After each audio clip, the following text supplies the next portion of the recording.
At his hearing this week to be appointed to the 8th Circuit Court of Appeals, nominee Justin Smith was asked a pretty simple question.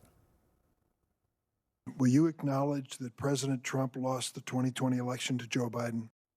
Now, this isn't a matter for debate among any serious, honest person remotely familiar with the facts. There was simply not sufficient evidence of fraud that would have changed the results of the 2020 election, as affirmed by Trump's own Attorney General at the time, Bill Barr, and affirmed by others at the Department of Justice at the time under Trump, and every battleground state governor and every battleground state secretary of state, regardless of party, and every election board and every judge, on and on and on. It is a simple answer. Yes, Donald Trump lost to Joe Biden in 2020, just as Donald Trump won in 2016 and 2024. But here's how Mr. Smith answered the question. The Electoral College cast their votes in December of 2020. In January of 2021, Congress met to open and count those votes. And as a result of that process, Congress certified Joe Biden as the president. So that's a dodge. He didn't answer the question. It's a judge nominee asserting facts about the electoral vote process without acknowledging that before that electoral vote process, Trump lost, which he did. He lost. Trump lost. It's not tough to say for any normal person. Trump lost, right? Who won the popular vote in the 2020 election? In January 2021 was when Congress counted the Electoral College votes and certified Joe Biden as the president. It's the same dodge by the same guy seeking a lifetime seat on the federal bench where he will be expected to rule on facts and truths and empirical evidence, and yet he is unwilling to state the basic fact that in 2020, Joe Biden won the election.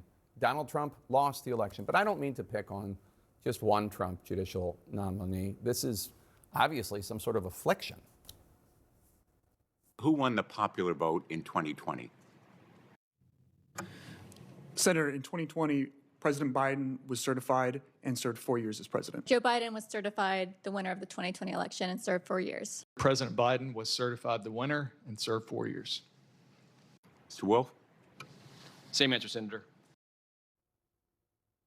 So 3 of those nominees are now federal judges, and the 4th is expected to be confirmed shortly. So there's a clear pattern here.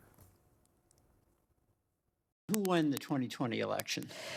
Senator, President Biden was certified the winner of the 2020 tell me who won. election. Well, Senator, President Biden was certified the winner of the 2020 Did election. he win the election, or did it just accidentally get certified? Senator, I've answered that question. With all due respect, you really haven't answered the question, ma'am. Certainly not in a way you as a judge would assuredly allow. Either way, she too is now a circuit court judge. The refusal to acknowledge facts that Donald Trump hates is rather embarrassing. One might even think disqualifying. For instance, here's a question. Was the Capitol attacked on January 6, 2021? Individuals entered the Capitol, and some of them were charged, and there were cases that arose as a result of those events. So you agree that the Capitol was attacked? Well, Senator, the qualitative characterization, I think, of what happened and how it's been referred to by various individuals is debated, and I think to weigh in on that would be improper. It's debatable. If only there were indisputable evidence that the Capitol was attacked on January 6, 2021. Oh, right. I forgot.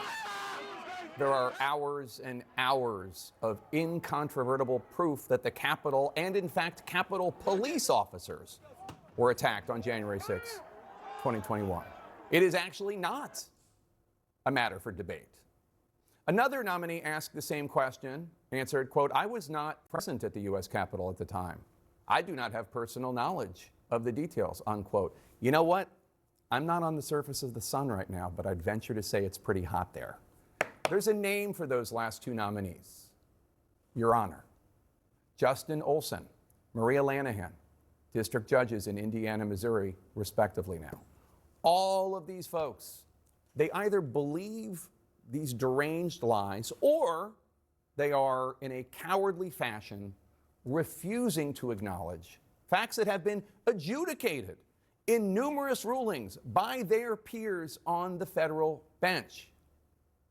So are they believers in lies or cowards? I don't know. But either way, it's an insult to the law enforcement officials who served on January 6th and to the millions of voters who accepted the true results of the election. Here's a question. What oath is going to be administered in those judges' courtrooms? Will it be, do you swear to tell the truth, the whole truth, and nothing but the truth, so help me God, unless they are truths that offend Donald Trump?